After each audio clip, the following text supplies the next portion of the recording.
दरम्यान गाडी तपासण्यावरून महादेव जानकर यांनी ठाकरे गटाचे उमेदवार संजय जाधव यांच्यावर निशाणा साधला।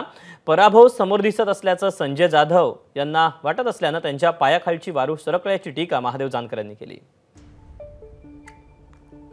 सर, काय झालं होतं नेमकं, रात्री काय घडलं होतं?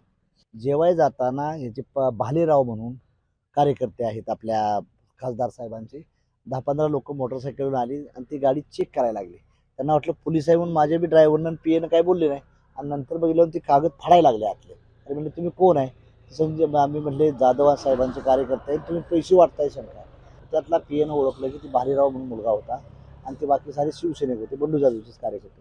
पण त्यांनी माझीच गाडी आणून नाही, माझ्याकडे सकल मराठा म्हणून महाराष्ट्राचे अध्यक्ष मला भेटण्यासाठी अकलूजवरून आले होते, त्यांची गाडी सुद्धा त्यांनी चेक केली। काय होत असेल असं आता गाडी चेक करेपर्यंत? ते त्यांचं कारण आज झालं की त्यांच्या पायाखालची वाळू सरकली आहे।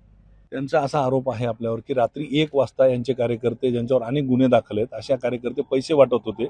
11 वाजता एवढ्या 4-4, 5-5 गाड्या कुठे जात होत्या 1 वाजता रात्री? तुम्हाला मी सांगतो, 1 वाजता आम्ही जेवायला आलतो, मुळात माझी रात्रच 3ला संपतोय मी, पण पैसे असतं तर गाडीत सापडलं असतं त्यांना, मग म्हणता आलं असतं।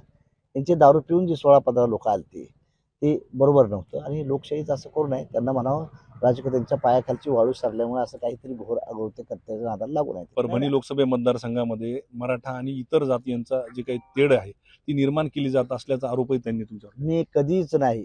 मराठा समाज आज माझा वोटर झालेला आहे, त्याच्या पायाखालची वाळू सरलेली आहे। ओबीसी समाज बी माझ्यावर आहे, सर्वच बहुजन समाज माझ्यावर आहे।